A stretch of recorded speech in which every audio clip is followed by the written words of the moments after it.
Maayong adlaw sa atong tanan. Ako si Albert Tiporada. Ug karong adlaw, tuguti ako sa pagpaambit kaninyo sa ikapito nga kapitulo sa Amoris Laetitia nga nagauluhan ngadto sa usa ka labi nga maayong edukasyon sa mga bata. Niini nga kapitulo si Pope Francis naga-focus kung giunsa pag-edukar ang mga bata dinha sa pamilya. Ang ginikanan nga naay pangunang responsibilidad sa pagpadako sa mga anak naka-impluwensya pag-ayo sa ilang pag-uswag sa moralidad. Si Pope Francis naga-focus kung giunsa pag-edukar ang mga bata dinha sa pamilya. Nagasunod kini nga kinahanglan nila nga kuhaon kining hinungdanon nga tahas ug buhaton kini nga adunay panimuot, madasigon, makatarungon ug angay. Ang Santo Papa nangutana kanato, asa ang atong mga anak? Dili kini usa ka pangutana nga nahibal-an ang ilang pisikal nga lokasyon apan kung diin sila sa ilang mga kinabuhi. Unsa man ang ilang mga konbiksyon, pangandoy, paglaom, ug damgo. Kinsa o unsa ang mga nakaimpluwensya sa ila? Unsa man ang epekto sa ila sa mga smartphones, mga tablets ug uban pang mga gadgets. Ibutang nato sa hunahuna ang kalainan sa obsesyon ug edukasyon tungod kay dili nato mapugngan o makontrol ang matag kahimtang nga mahimong masinati sa usa ka bata.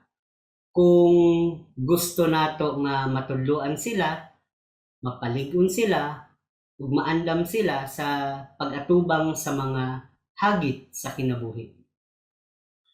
Ang labi ka importante mao ang abilidad nga mahigugmaon aron matabangan sila nga motubo sa kagawasan o sa kaluwasan. Kinatibuk-an ang disiplina ug tinuod sa autonomiya.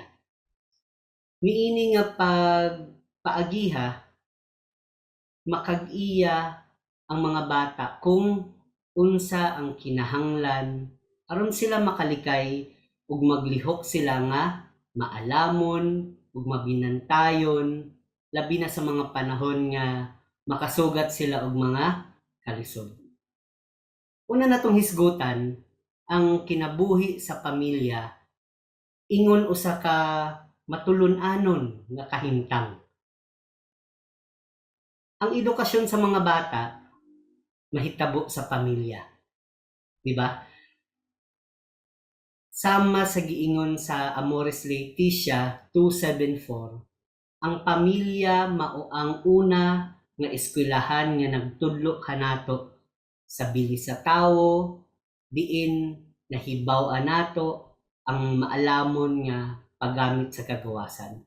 Tinuod na sa atong panahon karon nga gidominar sa tensyon o dali nga pag-uswag sa teknolohiya, usa sa importanteng buluhaton sa pamilya mao ang paghatag og edukasyon nga adunay paglaom. Dili kini buot pasabot nga pugngan ang mga bata sa pagduwa sa electronics nga aparatos apan pagpangita sa mga paagi aron matabangan sila nga mapalambo ang ilang abilidad, ang ilang abilidad nga dili huna-hunaon nga ang kapaspas sa teknolohiya mausad ang i-apply dinha sa kinabuhi. Ang pagpuspon sa mga hilig dili buot pasabot na imo ni silang talikdan kundi yano lang una nimo silang huwaton nga moabot. Kung ang mga bata o mga batanon wala matabangan pagpaintindi nga ang mga butang kinahanglan paaboton, mahimo silang obsess, di ba? Mahingawa, mahingawa ni sila sa pagtagbaw sa ilang diha-diha nga mga panginahanglanon o palambuon ang bisyo nga gusto tanan na karon. Okay? Gusto tanan na karon. Kung naay gusto, gusto tanan karon mahitabo. Gusto tanan karon makuha. Mo nang ang pamilya mao ang unang lugar sa pagpakig-uban. Tungod kay dinhi nato nahibaw-an ang pagpakighalubilo sa uban, di ba? Pagpamati o pagpaambit, labi na sa pagpailog o sa pagpakita og respeto, sa pagtabang sa usag-usa o pagpuyo ingon usa. Okay? Ang buluhaton sa edukasyon ang pagpasabot kanato nga ang kalibutan o ang katilingban mauusab ang atong puy-anan. Nagtudlo kini kanato kung unsaon magpuyo nga magkauban niining mas dako nga panimalay. Apan himua usab kini nga usa ka pahinumdom. Pahinumdom sa atong tanan nga dili maayo alang sa mga ginikanan nga magdominar. Kay naagay mga tendency no nga murag gusto gid nato kontrolon ng mga anak nato, di ba? Kung gipabatyag sa mga anak nga ang ilang mga ginikanan ra ang masaligan, nakababag kini sa usa ka igo nga proseso sa sosyalisasyon o pagtubo sa apektadong pagkahamtong. So gusto sa niini nga sinod nga ipakita ang importansya sa mga Catholic schools, sa mga eskwelahan nga Katoliko nga adunay hinungdanon nga papel sa pagtabang sa mga ginikanan sa ilang katungdanan, sa pagpadako sa ilang mga anak. Ang mga eskwelahan nga Katoliko kinahanglan gidasig sa ilang misyon nga tabangan ang mga estudyante nga magtubo nga hamtong nga makita ang kalibutan pinaagi sa gugma ni Jesus. So maunta na no ang mahitabo ug masabtan ang kinabuhi ingon usa ka pagtawag sa pag-alagad sa Dios. Mao na ang pinaka-importante sa tanan. Nga masabtan sa mga kabatan-unan karon, masabtan natong tanan nga ang kinabuhi ingon usa ka pagtawag sa pag-alagad sa Dios. Karon hisgutan na pud nato ang edukasyon sa mga bata. Gihisgutan sa kini nga section ang uban pang mga major areas diin ang mga bata nanginahanglan og edukasyon sa pila ka paagi. Okay, ato nang usa-usahon. Una, ang pag-umol sa pamatasan sa mga bata. Ang mga ginikanan bilang magtutudlo, responsable na sila. Responsable ta pinaagi sa ilang pagmahal o panig-ingnan. Okay? Og sa pagsilsil sa ilang mga anak sa pagsalig og mahigugmaong pagtahod. Kung dili na mabati sa mga anak, ato ning bantayan, kung dili na ni mabati sa mga anak tungod sa ilang mga kasaypanan o ang ilang mga ginikanan tinuod nga nahingawa kanila, hinungdan kini sa grabe nga kadaot o daghang mga kalisod subay sa ilang agianan ngadto sa pagkahamtong. So ato nang bantayan. Sanglit responsable usab ang mga ginikanan sa paghulma sa kagustuhan sa ilang mga anak, pagpatubo sa maayong pamatasan og natural nga pagkiling sa kaayo. Kini nga nagkinahanglan og pagpakita og paagi sa panghuna-huna o paglihok nga tili nguhaon ug mapuslanon. Ingon bahin sa hinay-hinay nga proseso sa pagtubo.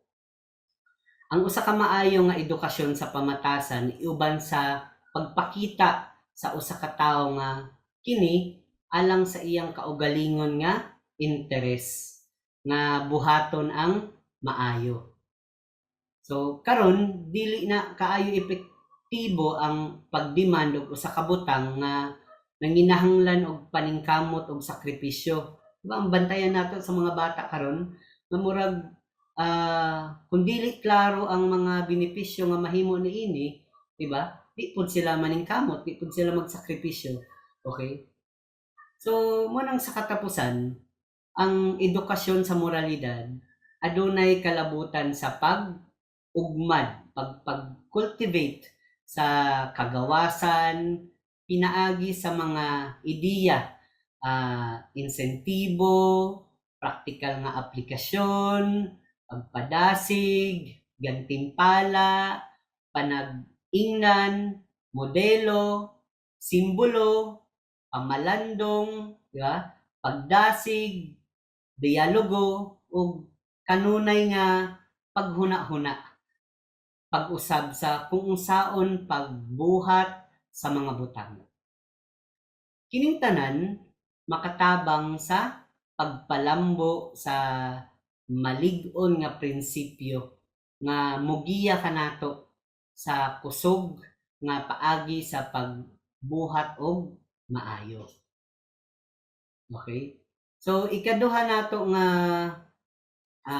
hisgutan karon ang importansya sa pag-correct. Ingon usa ka insentibo o usa ka positibo nga impluwensya sa pagdasig. Hinungdanon usab nga makatabang ang mga bata ug mga batan-on nga mahibal-an nga ang dili maayong pamatasan adunay gyoy sangputanan, di ba? May mga consequences. So kinahanglan sila nga awhagon nga ibutang ang ilang kaugalingon sa sitwasyon sa ubang tao ug ilhon ang kadaot nga ilang nahimo para una sad sila sa ilang gibuhat. Mahinungdanon nga sanayon o matudloan ang mga bata sa pagpangayo ug pasaylo. Ug ini ang importante. Ug ayohon ang kadaot nga nabuhat nila sa uban. Okay? Mangayo og pagpasaylo, nya napoy buhaton. Okay? Nay buhaton nga maayo ang nabuhat nga ang maayo nila ang kadaot nga nabuhat nila sa uban. Ang pagtul-id usab ka insentibo sa matag higayon nga ang mga paningkamot sa mga bata gipasalamatan og giila. Okay? So importante pud ay nga di lang nimo i-correct kung unsa ang sayop, okay? But imo pud silang i-appreciate, imo silang pasalamatan, imong ilhon ang ilang mga nabuhat nga maayo ug ilang nabati ang kanunay nga pagsalig ug pagpasensya sa ilang mga ginikanan.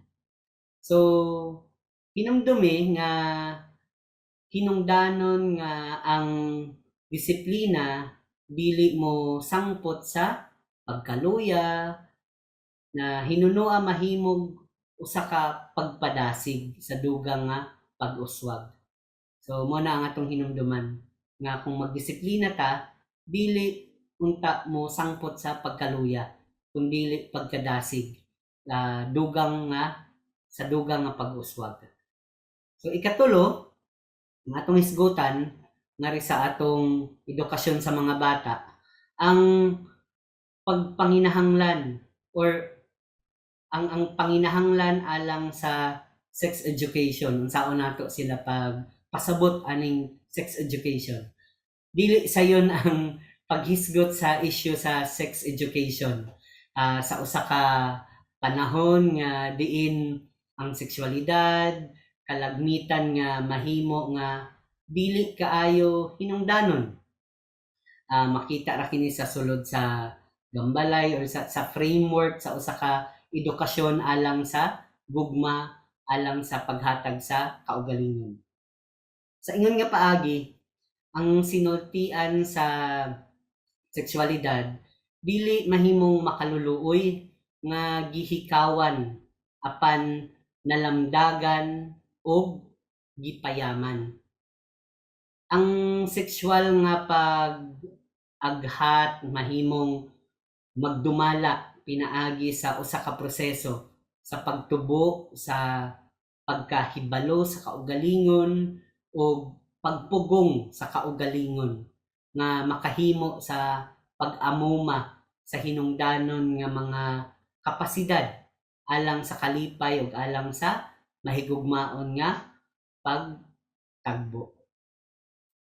Ang edukasyon sa sekso kinahanglan maghatag kasayuran samtang hinumduman nga ang mga bata ug mga batan-on wala pa nakab-ot ang hingpit nga pagkahamtong.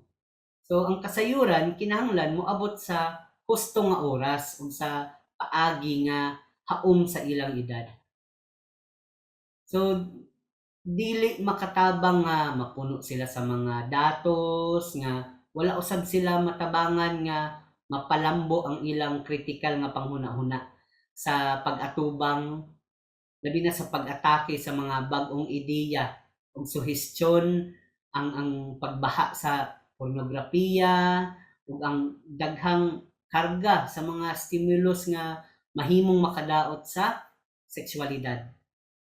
So karon kinahanglan silang tabangan nga maila o makapangitag positibo nga mga impluwensya samtang likayan ang mga butang nga nakapugong sa ilang katakos sa gugma. Kinahanglan usab nato nga masabtan nga usa ka bag-o og labi nga angay nga sinultian nga kinahanglan sa pagpaila sa mga bata o mga batan-on sa hilisgutan sa sexualidad. So, ang mga bag-o nga mga angay nga sinultian, so ato po nang masabtan para makakonekta sa ila, makarelate ta sa ila, ma-explain nato sa ila og maayo ang atong tumong pinaagi ani nga punto. Okay? Sige, so ato nang nahisgutan no ang kinabuhi sa pamilya ingon usa ka matulun-anon nga kahimtang. Nahisgutan sad nato ang edukasyon sa mga bata. Karon hisgutan nato ang pagpadako sa mga bata. Naghangyo alang sa usa ka hapsay nga proseso sa pagtugyan sa pagtuo. So mga gipalisod pa kini karon tungod sa estilo sa kinabuhi, di ba nga kining atong hapsay nga proseso sa tugyan sa pagtuo mas gipalisod ni tungod sa estilo sa kinabuhi. Mga schedule sa trabaho ug mga pagkakomplikado sa kalibutan karon. Diin daghang mga tawo ang nagpadayon sa usa ka dali nga lakaw aron lang mabuhi. Muna na ang kamatuoran karon nga dapat natong atubangon. Bisan pa mo nang ang panimalay kinahanglan magpadayon nga mahimong lugar diin makatuna nato ang pag-appreciate sa kahulugan ug kanindot sa atong pagtuo sa pag-ampo ug pagserbisyo sa atong isig ka tawo. So nagsugod sa pamilya. So dapat na natong itudlo, okay? Itudlo sa atong mga anak, dinha sa atong pamilya ang kanindot, ang kahulugan ug ang kanindot sa atong pagtuo pinaagi sa pag-ampo ug pagserbisyo sa atong isig ka tawo. Ang edukasyon sa tinuuhan kinahanglan nga mopahiangay sa matag bata tungod kay ang daan nga kapanguhaan dili kanunay applicable. Okay, dili kanunay applicable. So, kinahanglan nga mopahiangay kini sa mga bata. So, hinungdanon nga makita gyud sa mga anak nga alang sa ilang mga ginikanan ang pag-ampo usa ka butang nga tinuod nga hinungdanon. Na importante gyud ang pag-ampo dinha sa atong kinabuhi. Labi na sa atong mga bata ug mga batan-on karon. So tungod niini ang mga gutlo sa pag-ampo sa pamilya ug mga buhat sa debosyon mahimong labi ka husgang pamaagi sa pag-evangelize kaysa sa bisan unsang klase nga katekism or wali. So epektibo gid gihapon ang pagsugod ug pag-ampo dinha sa pamilya ng mga debosyon or sa kung unsa pa pagrosaryo, unsa pa atong mga buhaton dinha sa atong pamilya. Ang buluhaton sa pagtugyan sa pagtuo sa mga bata sa diwa nga pagpadali sa pagpahayag og pagtubo makatabang sa tibuok pamilya sa iyang misyon sa pag-evangelize, pagpaduol sa ila ngadto sa Ginoo. Kini natural nga nagsugod sa pagpakaylap sa pagtuo sa tanan sa ilang palibot bisan sa gawas sa pamilya. So, importante pod nga naay maayong impluwensya kini nga mga bata nato karon. So ang mga bata nga nagdako sa pamilya nga misyonaryo kanunay na mahimong mga misyonaryo mismo. Nagdako sa mainiton o mahigalaon nga mga pamilya nahibal-an nila nga makigsabot sa kalibutan makigsabot sa kalibutan sa kini nga paagi nga wala biyaan ang ilang pagtuo o ilang mga konbiksyon. Okay? So, before ta mahuman aning atong gihisgutan karon, sa ingon ang pamilya ato ning tigamnan, sa ingon ang pamilya usa ka ahente sa kalihukan nga pastoral pinaagi sa tin-aw nga pagmantala sa maayong balita ug ang kabilin sa lain-laing mga porma sa pagsaksi. So nganha gid sa pamilya magsugod nga mao ang pagpakighiusa sa mga pobre, di ba? Pagkabukas sa lain-laing mga tawo, pagpanalipod sa paglalang, moral o material nga panaghiusa sa ubang mga pamilya. Lakip ang labing nanginahanglan, pasalig sa paglansad sa kaayuhan sa kadaghanan ug pagbag-o sa dili makatarunganon nga mga social structures sugod sa teritoryo diin nagpuyo ang pamilya pinaagi sa pagbuhat sa korporal o espirituhanon nga mga buhat sa kaluoy. So hinumduman nato nga kitang tanan adunay bahin sa atong mga anak. Gitawag kita karon aron mutabang og mutabang sa mga ginikanan nga buhaton ang labing maayo nga mahimo nila aron mapadako ang ilang mga anak sa kahayag sa pagtuo. Padayon sa paglambo.